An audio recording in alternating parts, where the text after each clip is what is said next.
going on, guys? Welcome back to the Pazza Podcast. It's been about a 2 week absence since whoever's watching has seen me. I have just gotten back as of this morning, I guess, actually at about 12:45 American Eastern Standard Time, and yeah, 2 weeks and a day spent in Italy. It was quite magical. I won't tell you all about it, but we visited all the way up in the Dolomites, Verona. Even got a little bit of Venice in when we first started the trip because we flew in there and walked around the city. Spent a few nights in Milano. Actually, got to go to an Inter match, which we'll talk about on another episode of this, and then went down to Florence and Rome. So it was a jam-packed 2 weeks, but just wanted to hop back on and kind of give a little analysis or whatnot, my takes on the last two matches since I haven't posted one. Um, we'll start with the match that I actually got to visit, and I'm going to post another episode about my whole match day experience. So I really won't go into too much about the stadium here and everything about it, just more focused on the game. But man, what a match. Complete Pazza performance by Inter. Everything about that match screamed a tale of two halves, or, just a classic Pazza Inter match. It was every bit of insanity. Inzaghi gets sent off towards the end, and it was just one of those almost like 2001 to like 2005 Inter kind of performances. I didn't get to watch much of those, but I've seen the highlights and I did watch some of them, and this kind of is reminiscent of that. I feel like this season, just like some of these performances, it's a tale of two complete halves, which in the past under Inzaghi we've never really seen, except for when he first started, and then hadn't really seen it under Conte at all. So it's been a while since we've had these type of performances. Um, but it was a tale of two halves. Like I said, first half, I thought it was a pretty good performance. We'll start with the lineup. We started with Jan Sommer in goal, Benji Pavard, Nono Acerbi, Francesco Acerbi, and Carlos Augusto on the left center back. And then we had Darmian, let's see, Fratesi, Çalhanoğlu, Mkhitaryan, and Di Marco with Arnautovic and Thuram starting up top. And it was a quick start by Inter. Çalhanoğlu, first minute of the match, strikes the ball, just barely misses. And that was a sign of intent. I think Fratesi, maybe in the 8th minute, had a chance as well. So the sign of intent was there by Inter early on. And lo and behold, who would have guessed? How fitting was it that the first match I go to, first person who scores is our Lord and our Savior. What would Arnautovic do? Lord Marco Arnautovic. And it was great play, great build-up play by Inter, I guess. Counter-attacking. I think Acerbi was even up at the halfway or at the top of the box there, which was kind of a theme from what I gathered throughout the match. Acerbi was all over the place.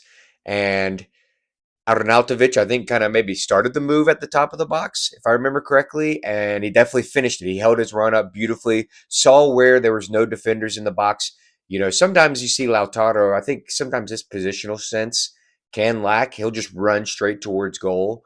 But Marko Arnautovic doesn't have really that bad of positional sense, and he knew exactly where to place himself, a la maybe like a Mauro Icardi would have done a few years ago.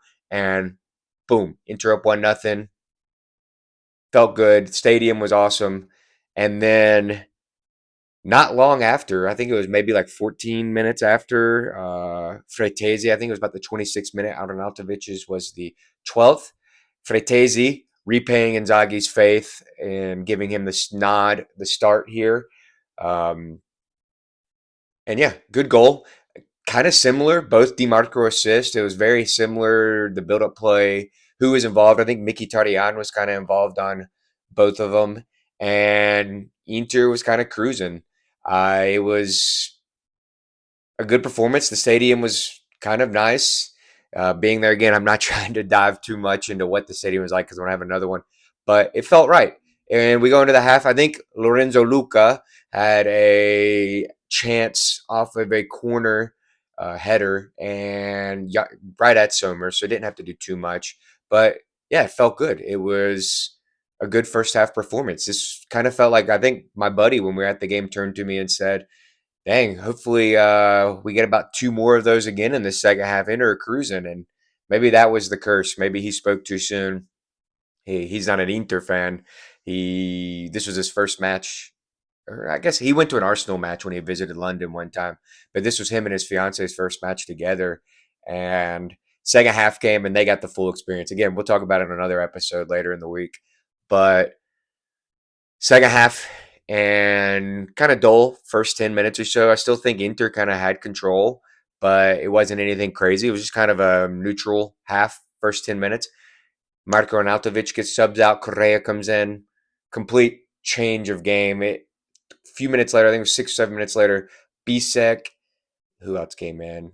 Barella and Aslani came in for Pavard and Gialloblu, and I should have done the research. Fratesi, I think.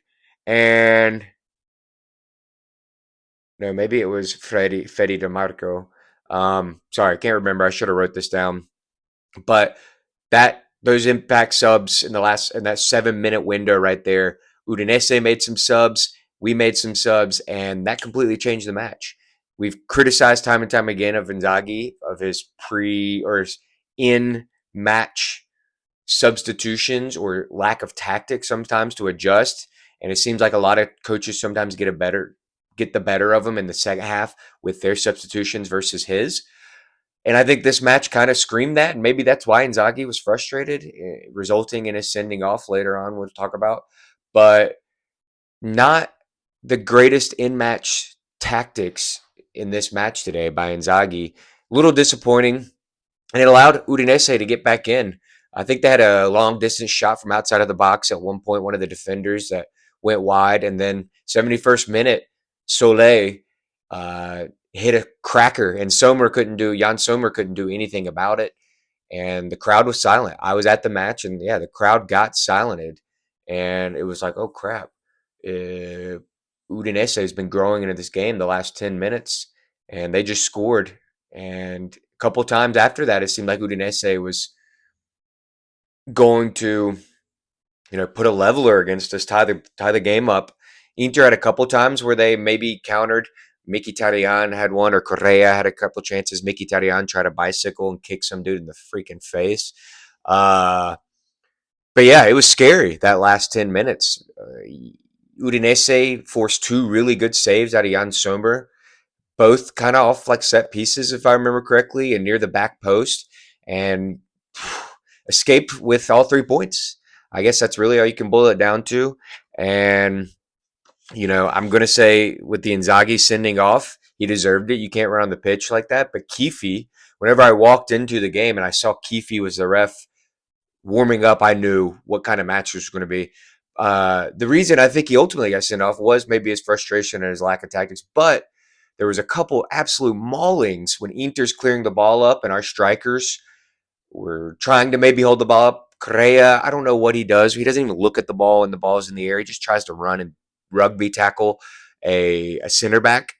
But there were still a couple times where he got mugged, and I want to say Thuram got mugged, and Keefe just let it play on. A couple times Inter players actually were down hurt, and we had to, bring on the trainers because of it. And I think Inzaghi was pissed. I mean, 91st minute, we win a foul like that up the field. That kills 2 minutes off the clock. And the fact that Keefe didn't call either of those fouls, I think one was Thuram and one was Correa, it was insane. I think there also was a foul way deep down. It was in front of me where I was sitting in the attacking corner. Maybe Fratesi got knocked, or maybe it was Barella, and like he maybe played play on. Might have been Mkhitaryan. Maybe played play on and didn't come back and give a yellow. So all these things added to the frustration of Simone, and he got sent off. And man, the stadium was insane at that point. And I think maybe that was something also, you never know, with Inzaghi. He could have used that to kind of get the team and crowd into the match and finish the match off due to, how crazy the fans and the passion of the players at that point after seeing your coach get sent off. Maybe that was a tactic of his there, but 3 points. That's all we can really talk about. Arnautovic. Well, these are our thoughts. Arnautovic yet again repays with a goal. I heard Uncle Sharma. I just finally listened to the first bit of Inter stuff. Didn't have the data plan over in Italy, so I wasn't paying attention or really able to follow much from all the content creators like Uncle Sharma, Italian Football Podcast, interviews, interjections. I listened to all these guys, and I didn't get to listen to any of them while I was over there. But yeah, Arnautovic, Uncle Sharma, like he said, the most informed Inter player at the moment. Nobody scored as many goals in the last 4 or 5 games per minute, too, maybe even this season. And I think he got substituted because he was injured. He got injured at the end of the first half, finished out, played about 10 minutes. I think Inzaghi probably told him, give us 10 minutes. We got big matches coming up. So maybe a brave second half performance from Arnautovic, based off going out there, maybe slightly hurt. And we can maybe see that too with the next match. He only played a few minutes towards the end, but he's scoring goals when he comes on and making an impact. He is showing, I think he understands his role now. He is showing as a leader. He doesn't have to be the stern ass all the time. He can joke with these younger guys. They look to him as a leader. He's a vocal leader on the pitch. He's not afraid to go get into a referee's face and get in his ass if he feels like it. He'll run all the way back just to get into a player's or referee's ass. He'll yell at center backs. He'll yell at midfielders. But I think now he's starting to take accountability for some of his short miscomings and everything. So I think it's really refreshing to see he's having a good time. Lord Arnautovic. Maybe I should have got his jersey when I was in Milan, but went with Francesco Acerbi. He had a great performance. I think he maybe, other than Jan Sommer, I think Nono Acerbi played incredible, so he deserves a shout for man of the match on this. And I think Jan Sommer should have gotten it. I don't remember who got it. Maybe Di Marco for the double assist. That's who got it. But Sommer was huge. Acerbi was huge. Great performance by him. Mkhitaryan, he started off so bright in this first half, was really good in the first half, faded a little towards the end of the first half, and then why take off Fratesi or somebody? He said not Mkhitaryan. This guy's 35 years old. You're wanting him to play every game. Rely on Fratesi. He would have done the running and stuff that Mkhitaryan, he just wouldn't have got the ball, but anytime Mkhitaryan got the ball, he lost it in the second half. So that was really frustrating to see. And the subs, just zero impact. Like we said, I think Inzaghi's shortcoming there was his subs and lack of tactical in-game management. But 3 points. And that brought us, I didn't get to watch where was I? I think I was in Roma. Our Airbnb didn't have Sky Sports, so didn't get to watch. Actually, maybe we went out for a nice dinner. Might have been in Florence that I was in, Firenze. And didn't get to watch the Copa match, so we won't talk about that one. And then the Inter Parma match, you can't watch Serie A matches over in Italy.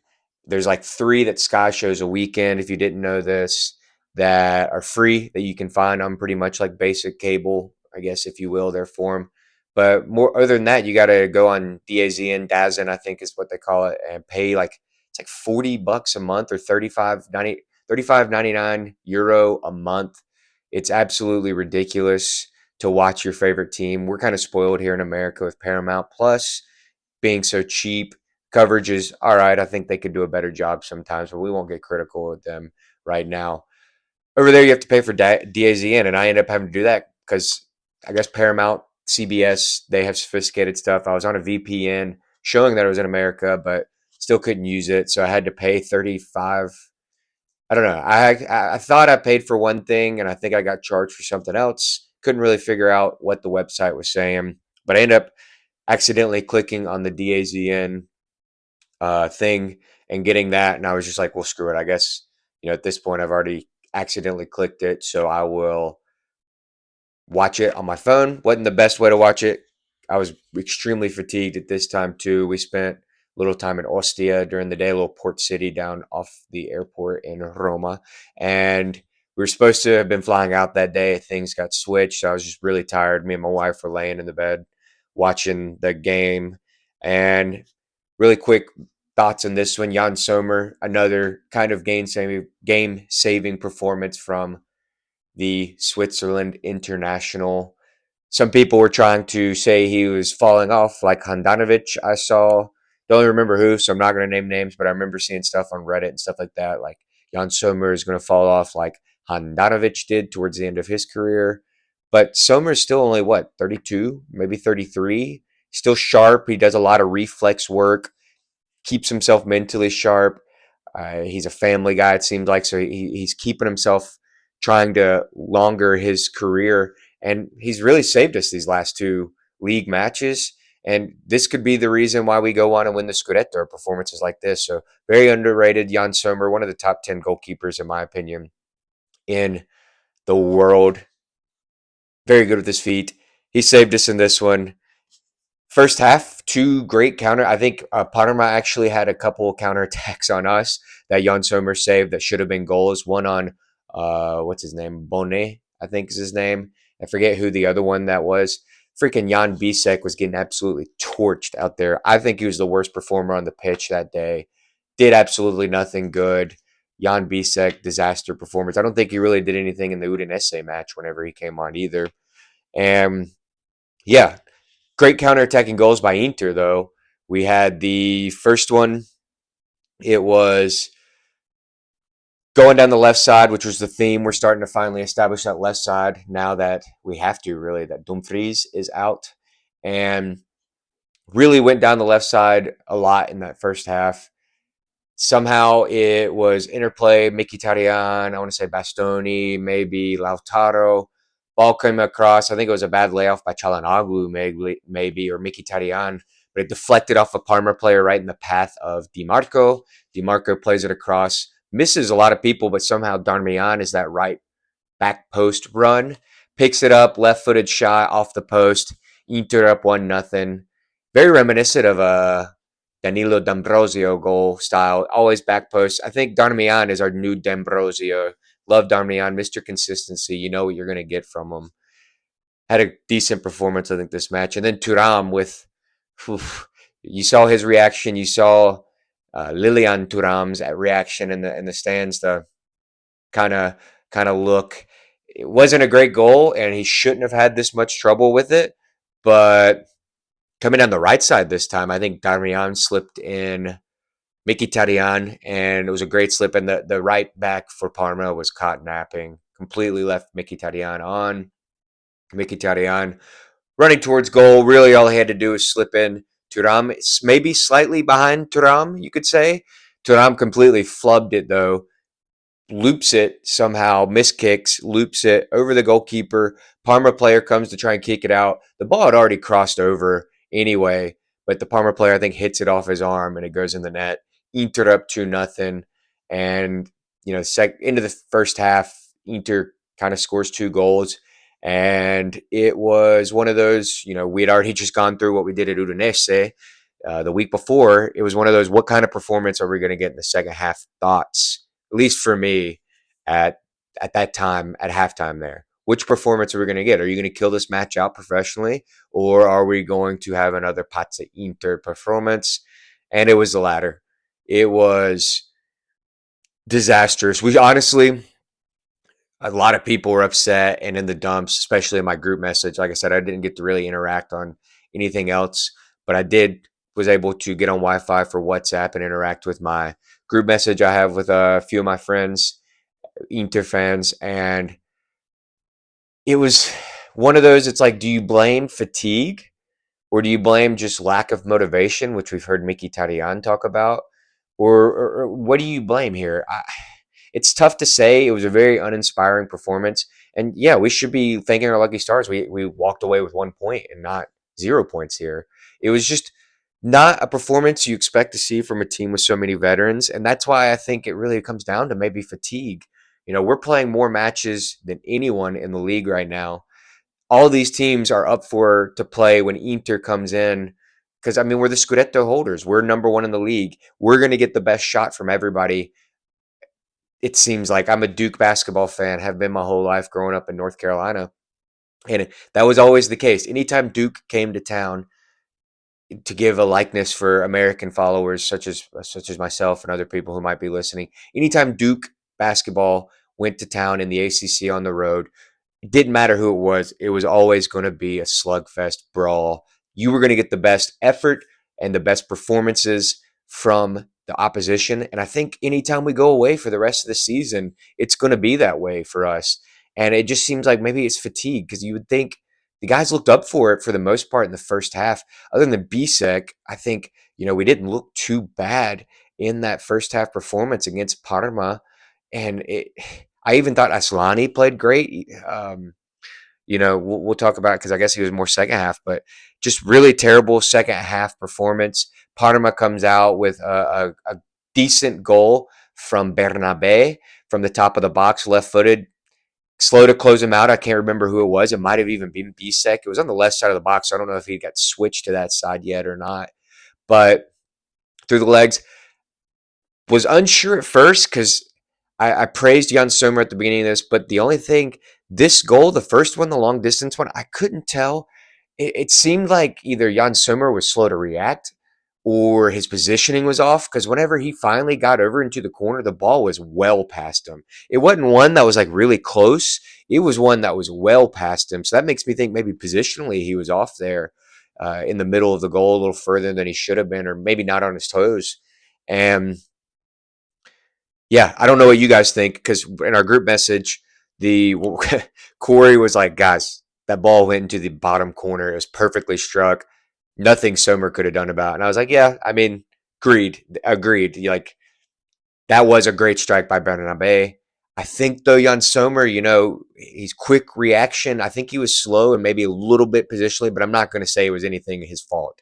I think even if he would have been in position and on his toes, it would have been an impossible, maybe not impossible, but a damn tough save to make. But just wanted to see what you guys thought, whether or not you thought he maybe was a little off there on that goal. And then it was Parma, Parma, Parma. We had no answer. Correa, again, didn't do shit. Absolutely terrible performance.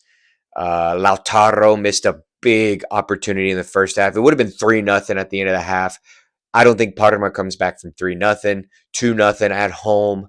It's a little bit different. This crowd really got into it. Chivu was over there, pumping them up. And they came through and scored a second goal. It was lucky. It was a deflection. But you could argue our goal with Thuram was a lucky goal off the way he ended up scoring it. And we were lucky to only be up, or to be up 2-1. They had a couple opportunities in the first half to score. So I think the deflection goal, not really. You can't really consider that lucky because they deserve to be up. And Inter, lucky again to escape here with just a point. They Parma at the very end had a chance with Pellegrino, completely flubbed it. I think maybe Acerbi, he missed the ball. It looked like it bounced over. The pitch might not have been that good. Acerbi was there, it looked like. It just bounced over his foot. And maybe that threw off Pellegrino enough to miss a point-blank strike. And the only other chance really for Inter, Arnautovic came in towards the end. And Fratesi, I think, off a corner, crossed it to him. And it looked like maybe it was probably one of the closest chances we had, if not the closest in the second half. And I mean, lucky to I'm repeating this, lucky to get away with 1 point there against Parma. So we should take this as a positive almost at this point, in the sense of we got away with 1 point, not in the sense of performance or mentality, but just we got away with 1 point there, not zero. And that puts us potentially, as I'm recording this, the Napoli-Bologna match today is about 2 hours away. So don't know the implications of that, but at best, we're 4 points up in the league now. At worst, we are 1 point up in the league. Still up in the league, though. Would like some cushion, but sometimes you just got to take what you can get. We saw during like that treble winning season, Roma and us going back and forth. I think we finished on 85, Roma on 83, something like that. Maybe it was 84, 82, 85, 82. Very close. This has the feelings of that kind of title race. It's fun to see. As Interisti, we might forget some of the Napoli chasing Juve races and other ones like that happened during our banter era. So very fun to see. I think maybe even Lazio had a season or two thrown in there at second place. I can't remember. Atalanta, maybe. No, not Atalanta. But yes, this has been our really first close title race for us. We had the one with Milan a couple years, which we lost. We had the one Conte's first one. I think that was maybe with Juve or Napoli then too. And then since then, it had been 2009, 2010, a really proper race for the title. So this is exciting stuff. It's going to be like this every week. And yeah, we have Bayern midweek, a team that's decimated with injuries, which we're slowly but surely, hopefully, getting healthier. And hopefully, that's a match that we can go into Bayern and come away with at least a draw. I'd be happy with 0-0. I'd be happy with a very defensive 1-1, a la, these Man City matches and stuff in the Champions League where we sat back. I would be 100% content with that. Come back with like kind of how Atleti did. They were only down one going back to their home. If we can come back to our house in the San Siro and either be tied or at the worst down one goal, then I like our chances very much. Doesn't matter who they get to come back from injury. I really like our chances. And then Cagliari next weekend in Sardinia, I want to say. So couple big matches coming up. Napoli today against Bologna. Then they have Empoli. Hopefully, at the best, we are 4 points ahead going into that match day. Empoli is not the Empoli from the first four matches of the season.